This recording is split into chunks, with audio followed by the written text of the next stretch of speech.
Hello, मैं प्रदीप कुमार आप सभी लोगों को क्लास 12th की केमिस्ट्री पढ़ाऊंगा, जिसमें कि आप सभी लोगों को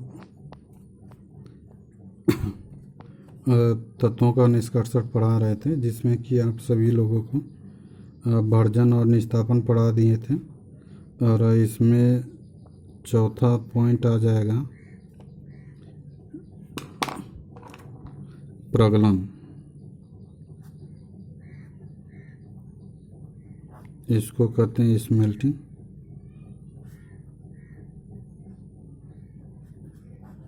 प्रगलन, अब प्रगलन क्या होता है, जिसमें कि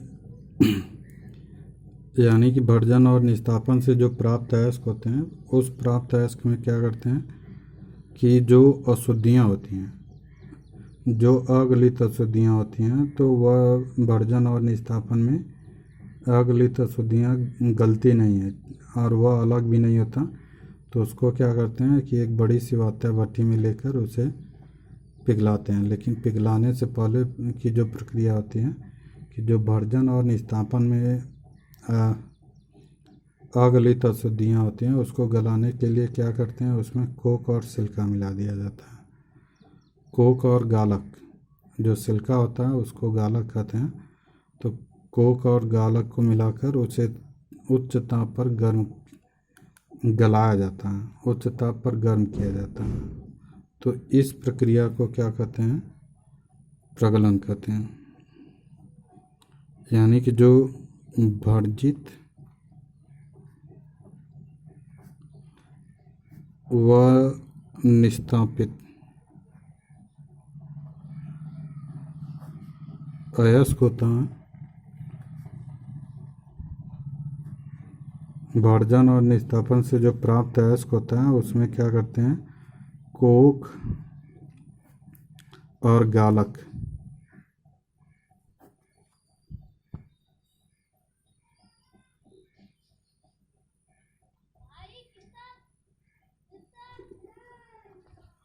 कोक और गालक मिलाकर क्या करते हैं, इसको उच्च ताप पर गलाया जाता है। तो इस प्रक्रिया को क्या कहते हैं, प्रगलन कहते हैं।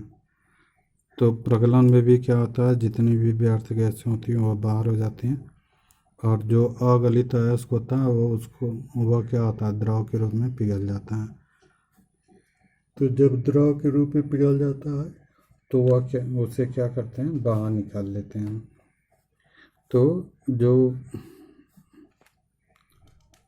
तो यहाँ पर कह सकते हैं कि भर्जन व निस्तापन, भर्जन व निस्तापन से प्राप्त अयस्क। और दूसरी बात कि जो लोग वीडियो को सब्सक्राइब नहीं किए, सब्सक्राइब कर लें, ताकि जो भी वीडियो यूट्यूब पे अपलोड होता है तुरंत आपके पास पहुंचता रहे। और दूसरी बात कि वीडियो को लाइक कीजिए और शेयर कीजिए, ताकि हमको भी फ़ायदा होता रहे। और देखो यहाँ पर भर्जन व निस्तापन से जो प्राप्त अयस्क होता है, अयस्क में कोक व गालक मिलाकर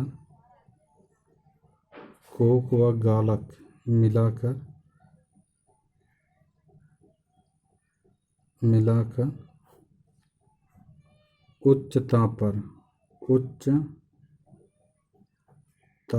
पर गलाने की क्रिया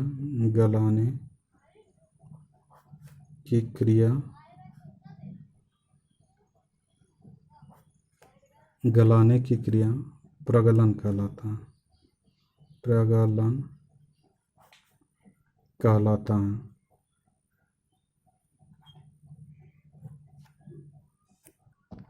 प्रगलन कहलाता है। और यह जो क्रिया होती है, यह वात्या भट्टी में प्रयोग किया जाता है इसका। तो प्रगलन की क्रिया, प्रगलन की क्रिया वात्या भट्ठी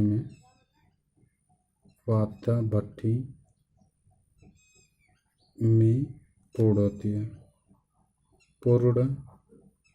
होती है।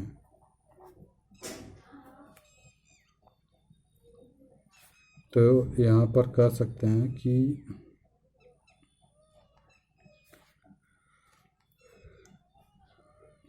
जैसे Fe2O3 यह वर्जन से प्राप्त होता है, तो इसमें क्या करते हैं, कोक मिला दिया जाता है। कोक और सिलिका मिलाने पर तो यह, इसको जब गर्म किया जाता है तो यह 2Fe+3CO प्राप्त होता है। तो यह जो कार्बन मोनोऑक्साइड है, अब गैस के रूप में बाहर हो जाता है। और फिर यह Fe2O3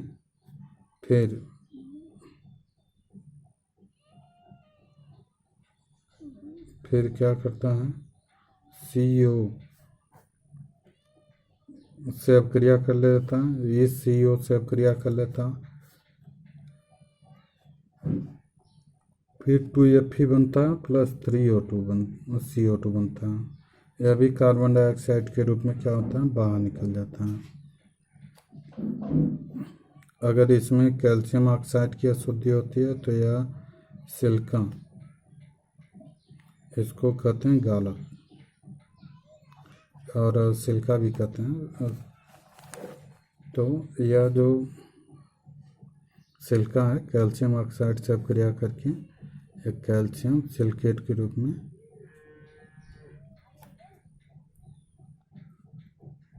यानी कि धातुमल, इसका नाम है कैल्शियम सिलिकेट, इसको कहते हैं धातुमल के रूप में क्या होता है, बाहर निकल जाता है। तो इस प्रकार से शुद्ध आयरन प्राप्त होता है। तो इसमें क्या करते हैं कि जो वर्जित अयस्क या निस्तापित अयस्क होता है, उसमें कोक और सिलिका मिलाकर, कोक और गालक मिलाकर उसे उच्च ताप पर गलाते हैं, जिसके कारण अशुद्धियाँ क्या होती हैं, बाहर निकल जाती हैं।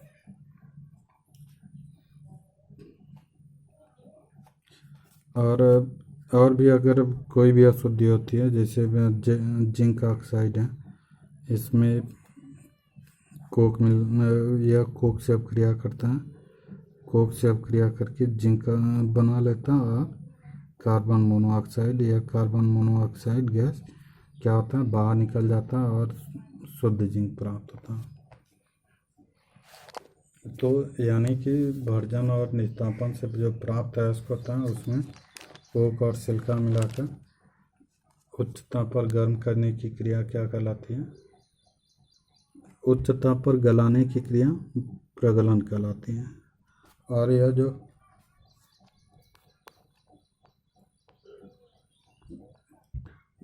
प्रगलन की क्रिया होती है, वह क्या होता है, वात्या भट्ठी में, एक बड़ी सी वात्या भट्ठी होती है, उसमें पूर्ण होती है।